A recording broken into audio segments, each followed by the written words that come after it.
Very good afternoon to all of you students. कैसे हैं आप सभी लोग? मैं उम्मीद करता हूँ आप सभी लोग अच्छे होंगे। आज की क्लास में हम लोग इंटीग्रेशन 7.3 की तरफ प्रोसीड करेंगे। ठीक है, तो प्रीवियस क्वेश्चंस आपने अटैम्प्ट लिए होंगे, आप आसानी से अटैम्प्ट ले पा रहे होंगे, कोई दिक्कत नहीं होगी। अगर इनकेस कोई प्रॉब्लम होती है तो अभी थोड़ा सा शेड्यूल मेरा बिजी चल रहा है, आप लिस्ट प्रिपेयर करते रहिएगा, प्रॉब्लम लिस्ट। फिर जब मुझे समय मिलेगा तब फिर आप लोगों के डाउट्स मैं क्लियर करूँगा, जैसे इससे पहले मैंने क्लियर किए हुए हैं। एग्जाम्पल से शुरुआत करेंगे। एग्जाम्पल नंबर 7 सबसे पहले पिक करते हैं। ठीक है, तो पहले एक सप्लीमेंट्री क्वेश्चन उठाएंगे, फिर उसके बाद में जो हमारा मेन प्रॉब्लम है वो लेंगे। जैसे एक्सरसाइज 7.3 से क्वेश्चन नंबर 1 डिस्कस करना चाह रहे हैं, तो क्वेश्चन नंबर 1 के पहले एक सिंपल सा केस लेते हैं। लेट अस कंसीडर, ये मेरी तरफ से प्रॉब्लम होगा। We want to integrate sin square x d x, इसको इंटीग्रेट करना चाहते हैं। देखो, इसका इंटीग्रेशन नहीं हो सकता है, क्योंकि जो भी हमने 6 आइडेंटिटीज पढ़ाई हैं, 6 ट्रिग्नोमेट्रिकल आइडेंटिटीज फॉर इंटीग्रेशन, उसमें कहीं पर भी मैंने आपको साइन स्क्वायर के लिए कुछ मेंशन नहीं किया होगा। तो हमें क्या करना पड़ेगा, इसको पहले प्रीवियस फॉर्म पर लाना पड़ेगा।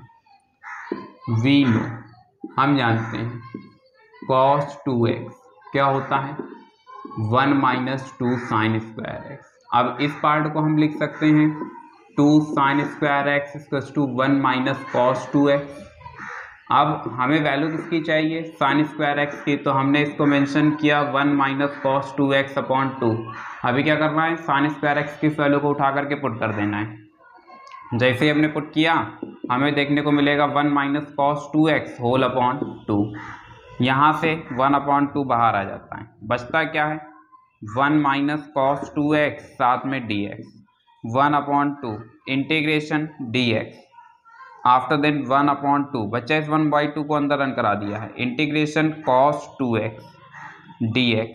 ठीक है, इसको इंटीग्रेट करते हैं तो क्या देखने को मिलता है, इसके इंटीग्रेशन से देखने को मिलता है 1/2x माइनस, जबकि इसके इंटीग्रेशन से क्या देखने को मिलता है 1/2।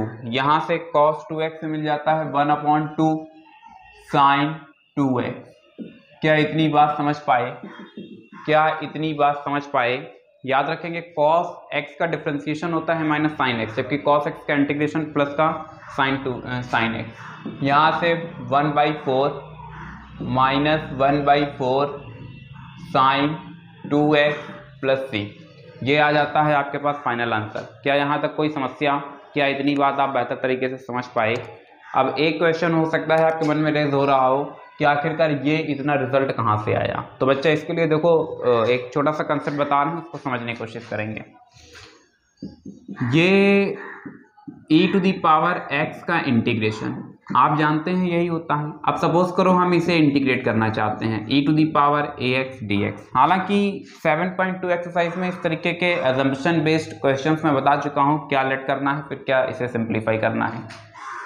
फिलहाल अभी आज एक दूसरी स्ट्रेटेजी बता रहे हैं, उसको समझेंगे। e⁻ax को एज इट इज रख दो और डिफ्रेंशिएट कर दो जो भी हमारे एक्चुअल फॉर्म से अलग है, तो यानी e⁻ax upon a plus c। अब एक बात नहीं समझ आ रही है कि एक्चुअल फॉर्म का यहाँ पर क्या मतलब है। एक्चुअली e⁻x होता है, x के प्लेस पर क्या है ax है, इसलिए जो भी बॉडी होगी वो डिफ्रेंशिएट की जाएगी।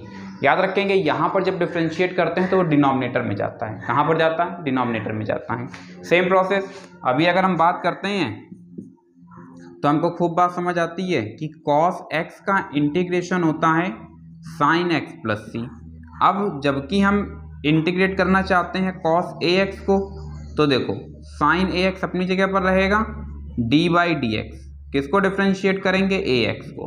अब देखो ax बच्चा ये वाला पोर्शन रहा, या इससे इसमें देखो क्या डिफरेंस है, cos अपनी जगह पर है, यहाँ पर x है, जबकि यहाँ पर क्या है ax है। तो जिसमें भी चेंजमेंट होगा उस बॉडी को डिफ्रेंशिएट करके डिनोमिनेटर में, यानी इसको थोड़ा सा और सिंप्लीफाई कर देते हैं तो साइन ax अपॉन a और प्लस c, ये ओवरऑल आपको क्या देखने को मिलता है, पूरा सोल्यूशन देखने को मिल जाता है। फिर से थोड़ा सा गहराई से समझेंगे। गहराई वाली बात यह है कि जो भी आर्गुमेंट में होगा वो हमेशा डिनोमिनेटर में जाएगा।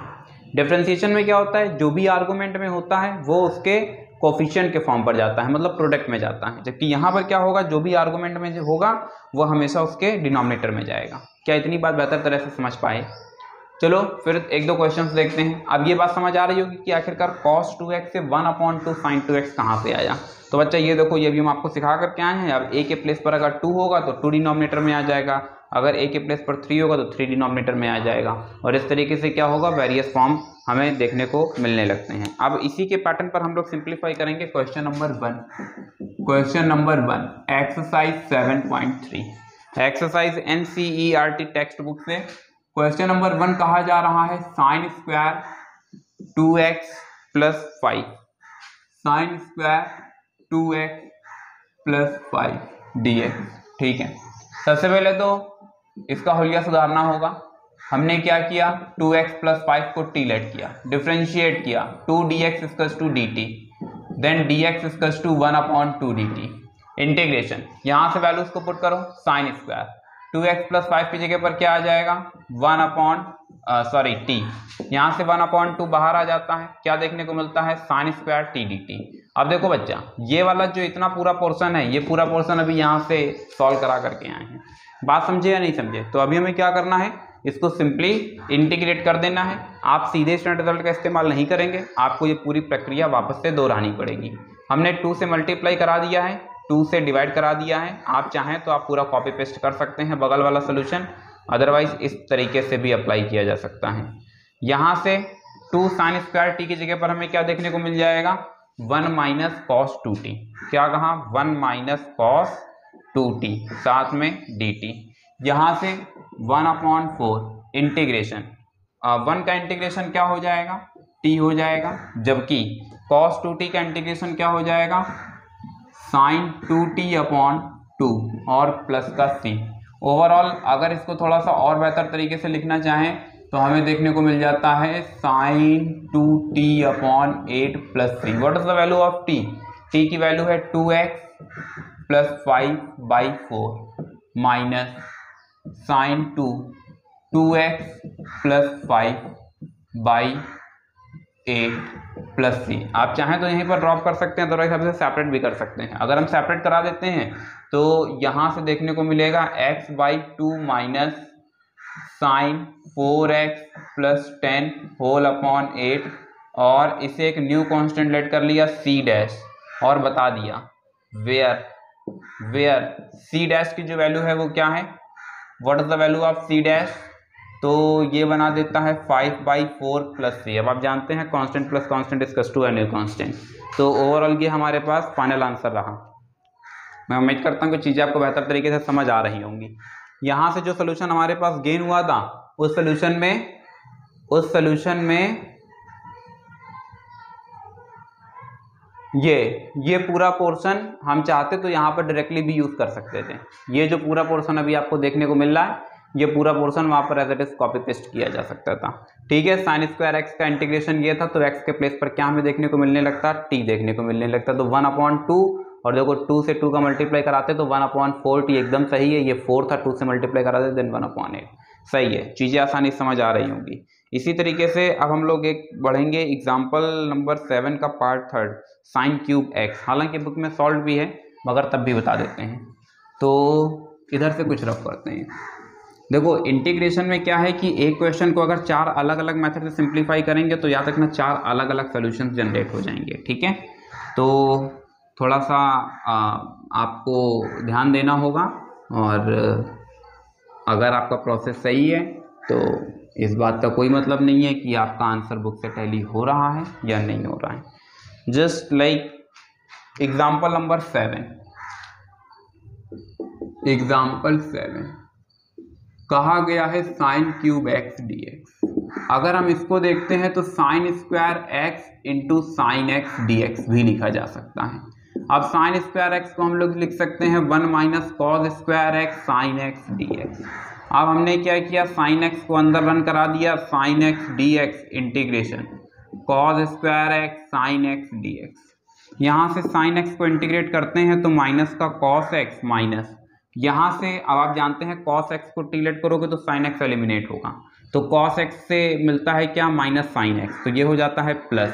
Sign x d x eliminate होता है और यहाँ से देखने को मिलता है cos cube x upon 3 plus C. ये आता है आपके पास फाइनल आंसर, ठीक है। हालांकि बुक में भी यही आ रहा है, बुक में भी यही सोल्यूशन आपको देखने को मिल रहा है, minus cos x plus 1 upon 3 cos cube x d x, ठीक है। इसी का एक दूसरा सोल्यूशन बता रहे हैं, इसी का एक दूसरा पार्ट बता रहे हैं, ठीक है। सेकेंड मेथड ध्यान देंगे, सेकेंड मेथड। अभी सेकेंड मेथड में क्या करेंगे, वी नो, क्या जानते हैं, साइन 3x का फॉर्मूला जानते हैं। बोलो भाई फॉर्मूला क्या होता है, 3 sine x minus 4 sine cube x. Simplify करो और यहाँ से वैल्यू जनरेट करो किसकी, साइन क्यूब एक्स की। तो ये आपको देखने को मिलेगा 4 sine cube x equals to 3 sine x minus sine 3x। यहाँ से sine cube x equals to 4 को इधर भेज दिया, देन 3 साइन एक्स माइनस, एक काम करते हैं 4 को अपॉन में ही ले आते हैं, तो 3/4 sine x minus sine 3x by 4। अब क्या करो कि ये जो साइन क्यूब एक्स की वैल्यू है इसको यहाँ पर रिप्लेस कराओ। नाउ जैसे हम ये रिप्लेस कराते हैं तो हमें वापस से क्या देखने को मिलता है, बोलो भाई क्या देखने को मिलता है, इंटीग्रेशन।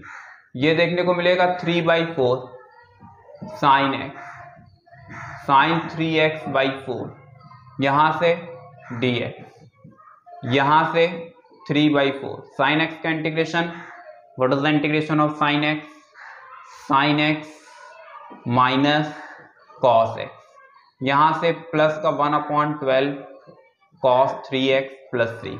ये रहा आपका फाइनल आंसर। मैं उम्मीद करता हूँ कि चीज़ें आपको बेहतर तरीके से समझ आ रही होंगी। अब यहाँ पर समझ आ रहा है ना, आर्गुमेंट में क्या है 3 है, इसलिए वही 3 डिनोमिनेटर में है, तो 4 3 जा 12 हो गया है। थोड़ा सा एक स्टेप फास्ट कर दिया है। मैं उम्मीद करता हूँ कि आप समझ पा रहे होंगे। अगर नहीं समझ आ रहा है तो थोड़ा सा पॉज करके वीडियो को समझेंगे, इसके पहले इस चीज़ को पूरा एक्सप्लेन किया हुआ है। अब क्वेश्चन नंबर 4 की तरफ रुक कर रहे हैं। Question number 4 exercise 7.3 NCERT text book.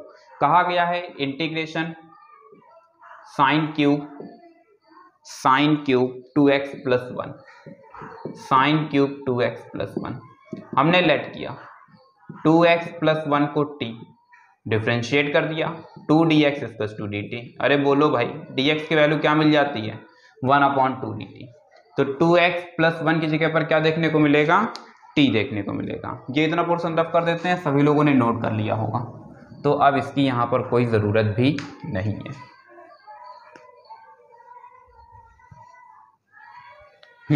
Values को पुट करो, सारी वैल्यूज को उठा करके पुट करो। इंटीग्रेशन ये देखने को मिलेगा साइन क्यूब, यहाँ से देखने को मिलेगा t, जबकि dx की जगह पर क्या मिल जाता है 1/2 dt, यहाँ से 1/2 साइन क्यूब t dt। अब हम चाहें तो सीधे से स्टैंडर्ड रिजल्ट का भी इस्तेमाल कर सकते हैं, और अदरवाइज क्या है, प्रॉब्लम को पूरा सिंप्लीफाई करेंगे, ठीक है। तो 1/2 साइन क्यूब t के 2 आंसर हैं, तो फिर इसका भी आंसर 2 तरीके से वेरी कर सकता है। मैं क्या करने जा रहा हूँ, इस सोल्यूशन का इस्तेमाल करने जा रहा हूँ, ये जो अभी सिंप्लीफाई किया था, ठीक है। तो 1/2 अपनी जगह पर रहेगा, साइन क्यूब जो काम यहाँ पर वेरिएबल t कर रहा है वो काम वहाँ पर वेरिएबल x कर रहा है, तो सीधे स्टैंडर्ड रिजल्ट इस्तेमाल कर रहे हैं। आपको देखने को मिलेगा माइनस का cos t प्लस cos क्यूब t होल अपॉन 3 और बच्चा प्लस का c, minus 1/2 cos 2x plus 1, बच्चा t की वैल्यू वापस से पुट कर दिया है, प्लस 1/6 cos क्यूब t की value 2x plus 1 plus c। This is the final answer. हालांकि अगर आपका आंसर बुक से टैली नहीं हो रहा है तो आप क्या करना, अब ये वाला स्टैंडर्ड रिजल्ट इस्तेमाल कर देना। तो अभी आपके पास 2 सॉल्यूशंस यहाँ से रेज हो जाते हैं, एक ये जो आपको देखने को मिल रहा है, एक ये। यहाँ से 1/2 बाहर ही रखना, अंदर देखने को मिलेगा माइनस का 3/4 cos x plus 1/12 cos 3x plus c।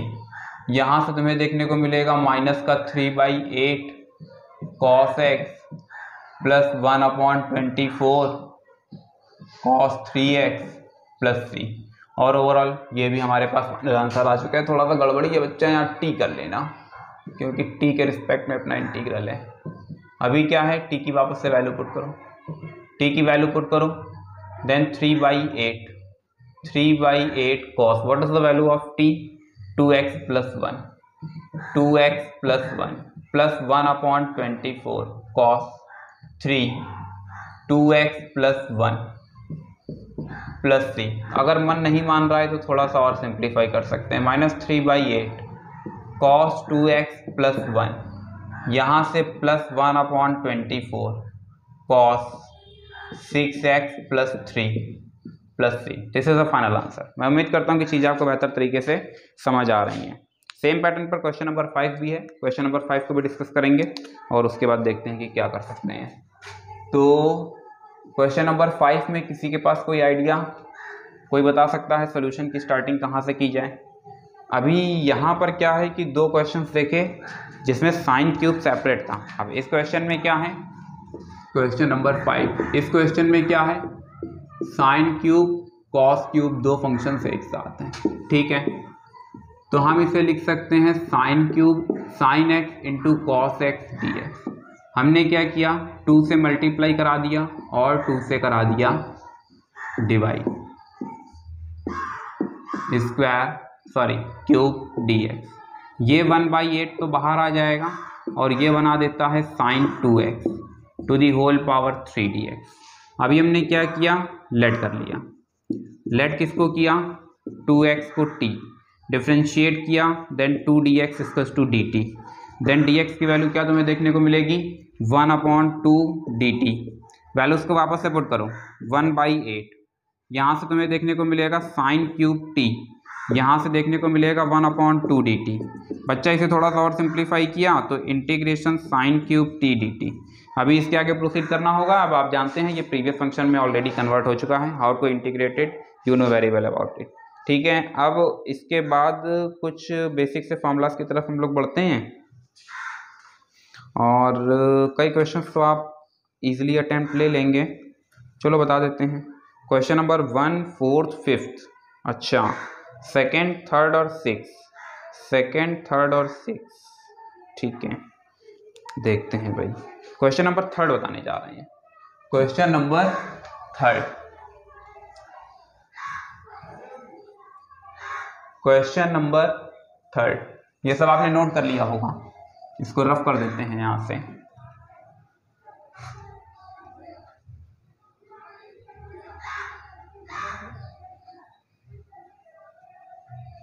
Question number 3 को डिस्कस करने से पहले हम लोग क्या करते हैं, कुछ फॉर्मूलाज का रिवीजन कर लेते हैं क्योंकि उनकी ज़रूरत हमें पड़ने वाली है। Just like sine a + b, sine a + b, आप जानते हैं sine a cos b plus cos a sine b, यहाँ से sine a - b sine a cos b minus cos a sine b. यहाँ से देखो दो तरीके के रिजल्ट्स आपको देखने को मिलेंगे। एक बात, अगर हम इन दोनों फंक्शंस को क्या कर दें, ऐड कर दें, एडिंग, ध्यान से समझते रहिएगा। अगर इन दोनों को ऐड किया तो ये दो टर्म्स कैंसिल हो जाएंगे और यहाँ से हमें देखने को मिलता है 2 sin a cos b, तो आपको देखने को मिलता है sine a + b plus sine a - b। जबकि इसी में अगर इनको हम सब्ट्रैक्ट करा दें, क्या कहा, अगर इनको सब्ट्रैक्ट करा दें तो अच्छा ये वाला निगेटिव हो जाएगा, ये पॉजिटिव हो जाएगा, ये निगेटिव। इस सिचुएशन में ये दो कैंसिल हो जाएंगे, ये दो ऐड हो जाएंगे, तो ये बना देता है 2 cos a sin b = sine a + b minus sine a - b। क्या इतनी बात समझ पाए? फिर से एक बार, दो फॉर्मूलाज और भी सीख करके आए हैं, cos a - b, cos a cos b plus sine a sine b। एक दूसरा cos a + b, cos a cos b minus sine a sine b। क्या करो, एक बार वापस से ऐड करो। बोलो भाई, ऐड करेंगे तो क्या देखने को मिलेगा? सही है, अगर ऐड कर देते हैं तो ये दो टर्म्स कैंसिल हो जाएंगे, ये दो ऐड हो जाएंगे तो ये हमको देखने को मिलेगा 2 cos a cos b equals to, आप देख पाएंगे cos a minus B plus cos a plus B. जबकि अगर हम इन दो को सब्ट्रैक्ट करा दें, क्या कहा? सब्ट्रैक्टिंग। इस सिचुएशन में ये वाला पॉजिटिव हो जाएगा, ये नेगेटिव हो जाएगा, तो कैंसिल हो जाएंगे, तो यहां से ऐड होने पर तुमको देखने को मिलेगा 2 sin a sin b। क्या कहा? 2 sin a sin b। यहां से बोलो क्या देखने को मिलता है? cos a minus B minus cos a plus B. ठीक है, अब अच्छा ये क्या है? ये चार फॉर्मूलाज का हम लोग इस्तेमाल करेंगे। ठीक है, अब इस सीरीज में क्वेश्चन नंबर सेकंड को अगर हम डिस्कस करें तो सेकंड मुझे लगता है कि अब शायद क्वेश्चन नंबर सेकंड में दिक्कत तो नहीं होनी चाहिए। अब आप इजीली अटेम्प्ट ले सकते हैं। Integration sine 3x into cos 4x dx। ठीक है, साइन 3x cos 4x, ये वाला फॉर्मेट देखो किससे टैली हो पा रहा है। पहले चीज तो ये कि सीधे इंटीग्रेट नहीं हो पाएगा। हाँ, अगर ये वाला टर्म नहीं होता तो इंटीग्रेट हो सकता था, ये नहीं होता तो इंटीग्रेट हो सकता था, मगर क्या है कि साइन और कॉस दोनों प्रोडक्ट फॉर्म पर दे दिए गए हैं, इसलिए हमें प्रोसीड करना होगा। और मुझे लगता है शायद ये वाला फॉर्मेट इससे टैली हो रहा है, साइन ए कॉस बी, साइन ए कॉस बी। तो बच्चा मेंटेनेंस के लिए हमने क्या किया? 2 से मल्टीप्लाई करा लिया और 2 से करा लिया डिवाइड। बोलो भाई, क्या गलत बात तो नहीं सिखाई गई? यहां से 1/2 इंटीग्रेशन। अब अच्छा देखो जरा ध्यान से, ये जो इतना पूरा पोर्शन है, ये इतना पूरा पोर्शन तुम्हारा इससे सेम टैली हो रहा है, तो क्या देखने को मिलता है? साइन ए प्लस बी, यानी साइन ए प्लस बी, फिर प्लस साइन ए माइनस बी। क्या इतनी बात समझ पाए? क्या इतनी बात बेहतर तरह से समझ पाए? यहां से तुमको देखने को मिलेगा sine 7x minus sine x dx। यहां से अगर हम इसको इंटीग्रेट करते हैं तो साइन x का इंटीग्रेशन क्या होता है? माइनस का cos x, तो ये आपको देखने को मिलेगा cos 7x अपॉन 7। यहां से साइन x का इंटीग्रेशन क्या होता है? Minus cos x, then plus का 1/2 cos x प्लस c। बात समझे या नहीं समझे? क्या इतनी चीजें बेहतर तरीके से समझ पा रहे हैं? क्या ये पूरा स्टेप क्लियर हुआ? एक स्टेप अगर आप इसे बढ़ाना चाहें तो 7 2 जा 14 आप यहाँ पर नेक्स्ट स्टेप में लिख सकते हैं, otherwise this is a final answer. इसी टाइप के क्वेश्चंस हैं और इसी सीरीज में हम लोग आगे बढ़ना चाहेंगे। क्वेश्चन नंबर 3 और 6 में कोई एक मुझे लगता है क्वेश्चन नंबर 3 बता देना चाहिए, 6 आसान है। ठीक है, यहां से integration cos 2x cos 4x cos 6x। अब देखो बच्चा, इस तरीके की जो आइडेंटिटीज हैं ये आप सीख करके आए हैं कहाँ पर? क्लास 11th में ट्रिग्नोमेट्री में आपने सीखा होगा। अगर आपको सीधे स्टैंडर्ड रिजल्ट याद है तो आप उसका भी इस्तेमाल कर सकते हैं, मगर शायद ही किसी को याद हो, तो फिर क्या है कि भैया हम लोग मेंटेनेंस करेंगे। हमने क्या किया? 2 से मल्टीप्लाई करा दिया और 2 से करा दिया डिवाइड, तो cos 2x cos 4x, ये इतना पोर्शन एक साथ ले लिया और 6x जैसे चल रहा है वैसे चलता रहेगा। 2 cos a cos b, ये देखो 2 cos a cos b क्या बना देता है? 1/2 integration cos a minus B, cos a minus B, फिर plus cos a plus B, यानी 2x प्लस 4x, यहां से cos 6x dx, यहां से 1/2 इंटीग्रेशन cos। अब आप जानते हैं 2x में से 4x जब सब्ट्रैक्ट होता है तो माइनस का 2x मिलता है, मगर cos माइनस थीटा क्या होता है? cos थीटा होता है, तो इसको हम सीधे लिखना चाहेंगे cos 2x, फिर ये बना देता है cos 6x। यहां पर देखो कुछ और भी चल रहा है, cos 6x dx। क्या इतनी बात समझ पाए? यहां पर कौन सी अभी थ्योरी बताई थी? cos minus theta equals to cos theta. ठीक है भाई, इधर से कुछ पोर्शन रफ कर देते हैं ताकि इस सॉल्यूशन को आगे हम लोग कंटिन्यू कर पाएं। देखते हैं भाई कि क्या हो सकता है और क्या नहीं हो सकता है। हालांकि इन फॉर्मूलाज की जरूरत पड़ेगी इसलिए नहीं रफ करते हैं, इतना पोर्शन इधर से ये हटा देते हैं। ठीक है, ठीक, अभी क्या करना है? 6x को अंदर रन कराओ। जैसे हमने 6x को अंदर रन कराया तो 1/2 इंटीग्रेशन, यहां से तुमको देखने को मिलेगा cos 2x cos 6x, फिर प्लस कॉस स्क्वायर 6x साथ में dx। कोई यहाँ तक समस्या? 1/2 integration 1/2 cos 2x cos 6x plus का 1/2 integration 2 cos square 6x dx। बच्चा ये बना देता है 1/4 2 cos a cos b। क्या कहा? 2 cos a cos b क्या बना देता है? cos a minus b, cos a minus b plus cos a plus b, यानी 2x प्लस 6x। ठीक है, इतनी बात तो यहाँ तक क्लियर है। यहाँ पर dx लगना चाहिए, सही चल रहा है। ठीक है, यहाँ से कुछ गड़बड़ हो रहा है। एक 1/2 बच्चा मिसिंग है, इसको हमने इधर भेजा तो ये आया, फिर इस 1/2 को इधर भेजा तो ये आया, एक 2 से मल्टीप्लाई एक 2 से डिवाइड। अभी ठीक है बच्चा, यहाँ से अब आपको देखने को मिलेगा 1/4 इंटीग्रेशन, ये फॉर्मूला बना रहा है cos 12x प्लस 1 साथ में dx। ये कहाँ से आया है ये भी जरा बता देते हैं। cos 2 theta equals to 2 cos square theta minus 1। तो 2 cos स्क्वायर थीटा की अगर हम वैल्यू जनरेट करते हैं तो हमें क्या देखने को मिलता है?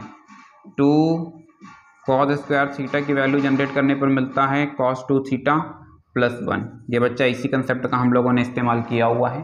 थोड़ा सा इधर से फिर से कुछ पोर्शन रफ कर देते हैं और फिर देखते हैं कि आगे हम लोग क्या कर सकते हैं इस सोल्यूशन में।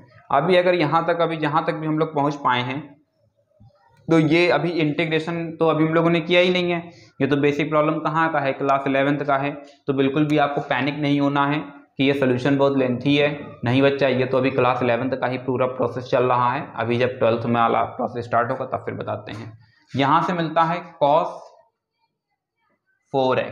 अब देखो -4x मिलेगा, मगर cos माइनस थीटा क्या होता है? cos थीटा होता है। इसको ड्रॉप कर देंगे, dx प्लस 1/4 इंटीग्रेशन, यहाँ से क्या देखने को मिलता है? cos 8x dx।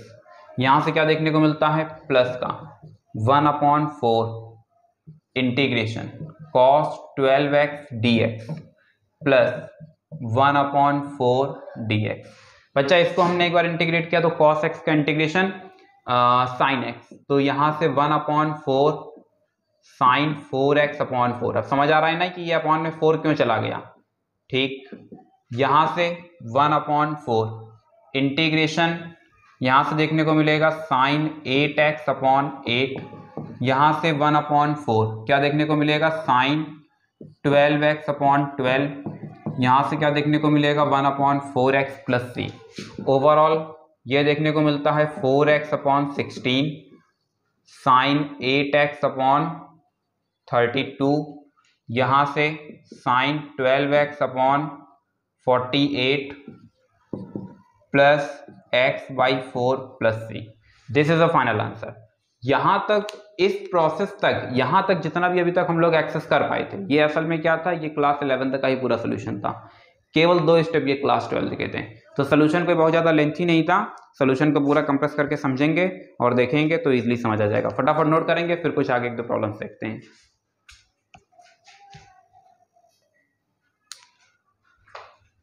ठीक है, तो फिर अब ऐसा करते हैं कि आज के लिए बस इतना ही रखते हैं। आपको केवल 6 क्वेश्चन अटेम्प्ट लेने हैं एक्सरसाइज 7.3 से आप अटेम्प्ट लेंगे क्वेश्चन नंबर 1, 2, 3, 4, 5, 6। कई क्वेश्चंस लगभग मैंने बता दिए हैं। क्वेश्चन नंबर 7 भी अटेम्प्ट ले सकते हैं और बस इतना ही, अप टू क्वेश्चन नंबर 7। ठीक है, तो thank you so much for this class. We will meet tomorrow at the same time and the same channel. Thank you so much.